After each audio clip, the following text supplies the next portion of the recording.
పోసాని కృష్ణమురళిపై కూటమి ప్రభుత్వ వేధింపులు కొనసాగుతున్నాయి. మీడియాతో మాట్లాడినందుకు పోసానిపై కేసు నమోదు చేశారు. ఈ నెల 26 వరకు పోసానికి రిమాండ్ విధించారు. పోసాని ఒకరోజు సిఐడి విచారణకు అనుమతించింది గుంటూరు కోర్టు. ఇవాళ ఉదయం 10 గంటల నుంచి సాయంత్రం 5 వరకు న్యాయవాది సమక్షంలో సిఐడి అధికారులు పోసాన్ని విచారించనున్నారు. గుంటూరు సిఐడి రీజనల్ ఆఫీస్లో విచారణ కొనసాగుతోంది. రైట్, ఇక పోసాని విచారణకు సంబంధించి ఇవన్నీ అప్డేట్స్ మా కరెస్పాండెంట్ అశోక్ అడిగి తెలుసుకుందాం. అశోక్ చెప్పండి. సో ఈ కక్ష సాధింపు చర్యల పర్వం కొనసాగుతూనే ఉంది. ఇవాళ న్యాయవాది సమక్షంలో ఒకరోజు కస్టడీ అని చెప్తున్నారు. సో ఏంటి, యాజ్ వి స్పీక్ 10 అయింది. సో 10 గంటల నుంచి కూడా విచారణ మొదలవుతుందని చెప్తున్నారు. ఎలా ఉంది అక్కడికి వచ్చినప్పుడు పోసాని బాడీ లాంగ్వేజ్, లేకపోతే ఆయన ఆరోగ్య పరిస్థితి, ఏదైనా అప్డేట్ కనిపిస్తోందా? ఏంటి మీ దగ్గర ఇన్పుట్స్? మనం ఇప్పుడు గుంటూరు సిఐడి కార్యాలయం దగ్గర ఉన్నాం. ఇప్పుడే కొద్దిసేపటి క్రితమే గుంటూరు జిల్లా జైలుకి సిఐడి బృందం వెళ్ళింది. అక్కడి నుంచి పోసానిని ఇక్కడికి తీసుకువస్తారు. అయితే ఈరోజు ఏదైతే సిఐడి నమోదు చేసిందో ఆ కేసులో ఒక్కరోజు దాదాపు 3 రోజులు అనుమతి ఇవ్వాలంటూ కోర్టులో సిఐడి అధికారులు పిటిషన్ దాఖలు చేశారు.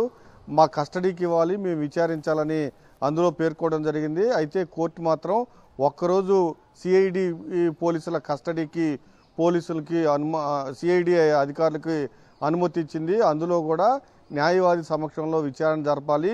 ఈరోజు ఉదయం 10 గంటల నుంచి 5 గంటల వరకు విచారించాలని కూడా చాలా స్పష్టంగా కోర్టు పేర్కోవడం జరిగింది. అయితే ఈ కేసు కనుక చూస్తే 2016లో పోసాని ఒక ప్రెస్ మీట్ నిర్వహించారు. అప్పుడు నంది అవార్డులకు సంబంధించి ఆ సెలక్షన్లో ఒకే సామాజిక వర్గానికి చెందిన వారు ఉన్నారు అంటూ ఆ 2016లో అంటే 9 సంవత్సరాల క్రితం ఒక ప్రెస్ మీట్ నిర్వహిస్తే ఇప్పుడు సిఐడి దానిపైన కేసు నమోదు చేసింది. రాష్ట్ర వ్యాప్తంగా పోసాని పైన 18 కేసులు నమోదైతే కేవలం ఆ ప్రెస్ మీట్ నిర్వహించడంపైనే 12 కేసులు నమోదైనాయి. మరొక ప్రెస్ మీట్ పైన మరొక 6 కేసులు అయ్యాయని పోసాని తరపున న్యాయవాదులు చెప్తున్నారు. కేవలం ప్రభుత్వం కుట్ర పన్ని ఒక కక్షపూరితంగా వ్యవహరిస్తోంది. అందుకే ఒక పథకం ప్రకారం ఒక కేసులో బెయిల్ రాగానే మరొక కేసులో పీటీ వారెంట్లు వేసి ఇబ్బంది పెడుతోంది. మరికొన్ని కేసుల్లో అయితే విచారణ పేరుతో ఇబ్బంది పెడుతుందని పోసాని తరపున న్యాయవాదులు ఆగ్రహం వ్యక్తం చేస్తున్నారు. ఈ కేసులో కూడా ఎప్పుడో 9 సంవత్సరాల క్రితం ఒక ప్రెస్ మీట్ నిర్వహిస్తే ఈ కేసులో 111 సెక్షన్ పెట్టారు. కానీ వాదనలు వినిపించేటప్పుడు పోసాని తరపున న్యాయవాదులు చాలా సమర్థవంతంగా వాదనలు వినిపించారు. 111 సెక్షన్ పెట్టేది దోపిడీ దొంగలకి, తరచూ దొంగతనాలు చేసేవారికి, దోపిడీలు చేసేవారికి, నేరస్తులకి ఇలాంటి సెక్షన్లు బనాయిస్తారు. కానీ పోసాని పైన ఇలాంటి సెక్షన్లు పెట్టడం ఏంటంటే వాదనలు వినిపించారు. అయితే మ్యాజిస్ట్రేట్ కూడా ఆ 111 సెక్షన్ని తోచిపుచ్చారు.